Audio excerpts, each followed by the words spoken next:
In this section, I want to discuss meteorites. Now, let me remind you that meteorites, these are actually, most of them come from the asteroid belt, and they come into Earth, and we see them sometimes as shooting stars. We call those meteors. And if they hit the ground, the rock that is, then we call them meteorites. And you know, this might surprise you, but for, say, every 15,000 square kilometers, we can have every year at least one fairly large meteorite strike that 15,000 square kilometers. So we've got a lot of material coming in, but they're very, very hard to find. And that's because a lot of times these rocks can be mistaken for Earth-type material. So how do we find meteorites, and how do we know statistically what's coming into Earth all the time? Well, as you can see from this photo, we go to places like Antarctica, where you can see an asteroid from the white snow behind it. In this picture, and I'm showing you a video now here too, where they're actually hunting for these meteorites in Antarctica. And what they do is every year they go to Antarctica, and there are valleys in Antarctica where the wind blows quite rapidly all year round. It keeps snow from collecting, and it actually sublimates the ice, that is, evaporates the ice directly into the atmosphere. So it's actually lowering the ice in these valleys, so that every year they can go back and more meteorites will be exposed so they can collect them. Or some meteorites have fallen in the previous year and they can get those. And so looking at that suite then of meteorites, we can get some idea of the amounts of each one of the groups of meteorites that come in. And now I'm going to talk to you a little bit later on about classification of meteorites. But that's how we get an accurate idea of what's coming into Earth. I want to mention that the meteorites come predominantly from the asteroid belt. I've already emphasized that. And we have meteorites from about 100 different asteroids. But 95% of them come from 15 primitive asteroids. And I use the term primitive to mean chondritic asteroids. And I'm going to explain what chondrite means in a little bit. But basically, when I say primitive, I mean that this is formed from material that once existed in the solar system as the solar system was collapsing, and then forming this material that's made up of the original material that existed in the solar system. Another place to hunt for asteroids is in the Sahara. And we have, obviously, you can see meteorites from the sand in the background, so it's a very good place. We actually have a lot of people that aren't scientists going out into the Sahara and collecting meteorites and then trying to sell them online, because people will pay an immense amount of money for those meteorites. So that's how we collect meteorites. Let's now talk about a couple of big impact sites. This is Meteor Crater in Arizona. You know, if you look carefully there, you'll see a parking lot where the tourists come, and you'll also be able to see cars to get some idea of how big Meteor Crater is. And you know, we're fortunate in a way that the meteorite that formed Meteor Crater 50,000 years ago occurred in the Arizona, where it's semi-arid.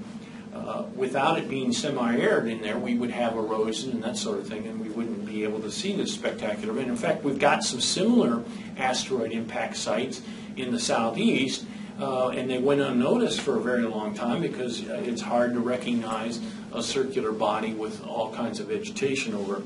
Not hard to recognize Meteor Crater, at least from the air. Let me now go to an incredible event.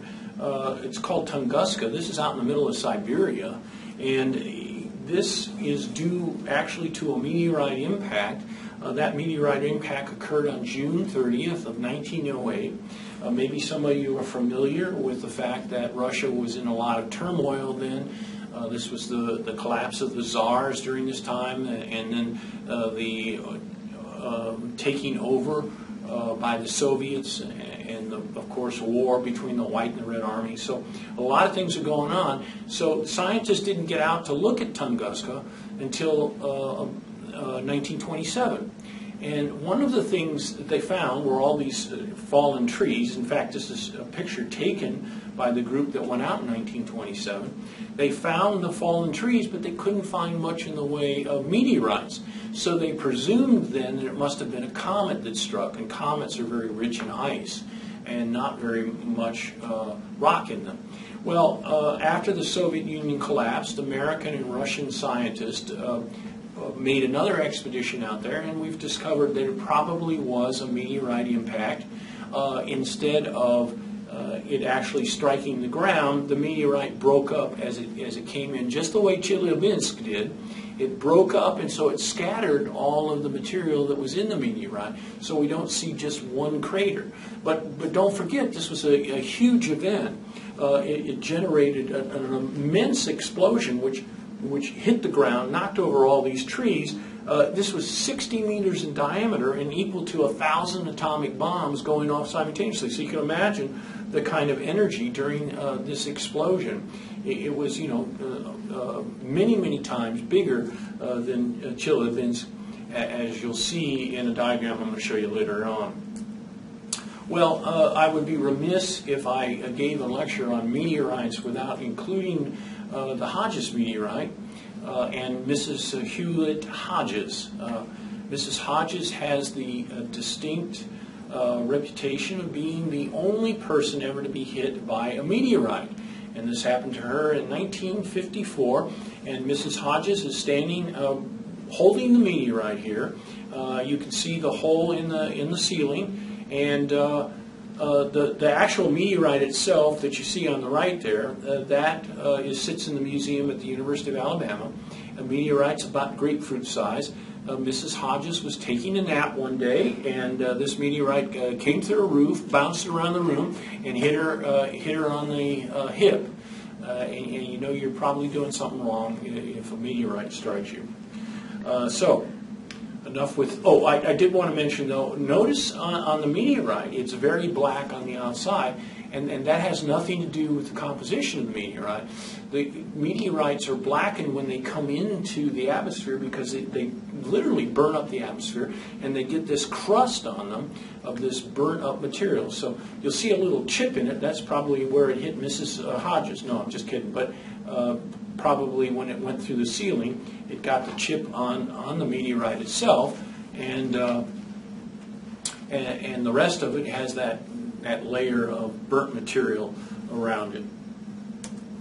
Well, I want to look now at this diagram, which shows us the frequency of impacts on the y-axis, along with also on the y-axis the impact interval, and then look down there on the x-axis. You've got the energy released in megatons of TNT, or that can be equated easily also on the y-axis to the diameter of the asteroid. And note that we do every year get many meteorites coming in that are very small. But things like Chelyabinsk, they're good every 50 years or so of that size. And then Tunguska, about every century we have one that's 60 meters or so, like Tunguska was. And Meteor Crater, that kind of big thing happens about every 50,000 years. So we wouldn't be surprised if something the size of a Meteor Crater came in and smashed into Earth. Now, look down there towards the bottom, you see the KT impact. That stands for Cretaceous Tertiary. This is a meteorite that was 10 kilometers in diameter. It struck 66 million years ago at the end of the Cretaceous. That's what K stands for there. And T stands for Tertiary. That meteorite, when it struck, it was a catastrophic event. It killed off more than 75% of life on the planet, species, and it wiped out the dinosaurs. And an event like that occurs about every 100 million years, and it took place 66 million years ago, so if my math is right, we've got 34 million years or so before we have to start worrying about impacts like that. But it's a statistical thing, so believe me, we have several telescopes that spend a lot of their time looking for things that are crossing, objects that are crossing through Earth's orbit, so that we can be aware of things that might hit Earth. Now, obviously, they're hard to find, so we're not going to find things the size of grapefruits out there that are going to strike Earth, but we hope we would find something that would cause a global catastrophe, and that's what the green line represents. That green line is anything to the right of that green line. Well, that's the threshold for a catastrophe, and those are the kinds of things that we're trying to find out there. Hopefully being able to find them so that we can protect Earth from future collisions. Well, one of the things that we need to briefly talk about is meteorite classification. And it's really quite simple, actually. We have three distinct classifications of meteorites. The first one is called stony. The stony meteorites can be broken down into two types. And these are the chondrites. I mentioned briefly the chondrites when I was talking about asteroids. These are the most common meteorites. 86% of them are chondrites, and they are believed to be made up of material that came from the solar nebula, that is the material that collapsed to form our solar system. So the chondrites are, once again, we call primitive because they're made up of this material that went to form all of the planets in our solar system and, of course, the sun. Now, let me start and go down to the irons, because now what I want to talk about is the rest of the meteorites, and I want to start with this idea of the meteorites being samples of asteroids. We know the asteroids were differentiated, but what I haven't mentioned is that the asteroids also were broken up. They smashed into one another. So we think that after they were differentiated, many of them collided with one another because that's an unstable area out there. And in that collision, they got broken up into smaller bits so that we're actually taking samples from the interior of the asteroids, and we can find out what the interior of the asteroids looks like just by looking at meteorites. And I think I can convince you of this. If you think about it, we have almost 5% of our meteorites coming in are called irons, and they're made up of iron nickel, just the kind of thing we would expect from the interior, the core of these asteroids. The stony irons are very rare. Only 1% of stony irons come in, and the stony irons are believed to be on the boundary between the core of these asteroids, which is metallic, and the outer, or I should say the mantle, which is believed to be made up of olivines and pyroxenes. I'll show you an example of each one of these. And then, of course, we have the achondrites. The achondrites can be made up of rock from the mantle, which would be made up of olivine and pyroxene, or they can be these basaltic lava flows that I showed you in an earlier video, like the ones that we see on Vesta. Basaltic flows coming out from partial melting of the mantle. They flow on the surface. And as we'll find out later, achondrites can also come from other planets or the moon. So we have a variety of different types of achondrites. Well, let's take a look at examples. And I think probably the most famous meteorite of all is the Allende meteorite, which you see here. The Allende meteorite is a chondrite, and the chondrites, again, are made up of the material that was believed to be in the solar nebula before the sun and the planets formed. So we're actually sampling what the solar system was made up of before it formed. And so we would expect things in this to be very old, and as I'm going to show you, they are.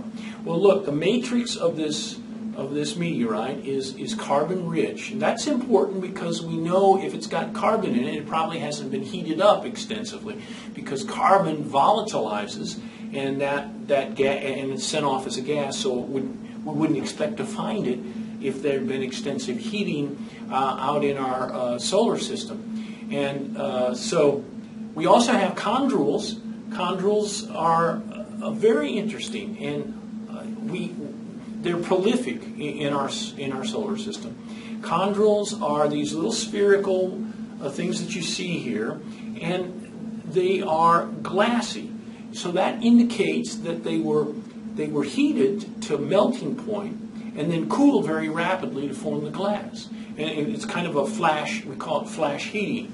And, chondrules are not only found in chondrites like this, but we sent the Dawn spacecraft out to sample a comet, and we collected dust from that comet, brought it back to Earth, and it had chondrules in it, chondrules of dust. So if you recognize, well, again, I keep saying this, but we'll talk more about comets later on, but comets come from the Oort cloud, which is the farthest part of our galaxy.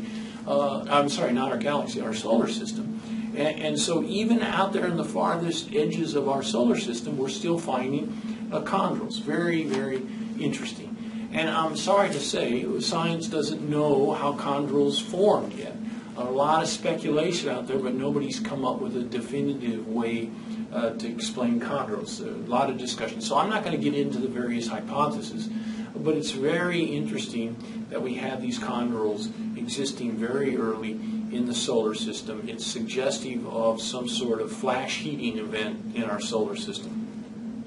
The last thing I want to talk about in this meteorite, these CAIs. These CAIs stands for calcium aluminum inclusion. And if you do studies on the material that existed in our solar nebula, you will find that the first things that will form in this gaseous cloud that's coming together is a calcium aluminum. It'll come together to form. So we would anticipate, before we even measure the ages of these, we would anticipate that calcium aluminum inclusions would be the oldest things in this meteorite. And sure enough, it turns out from this graph, as you can see, they are the oldest things. We're looking at age on the x-axis, and those are hundreds of millions of years there. So the date over on the far left is 4,568 million years. That's 4.568 billion years.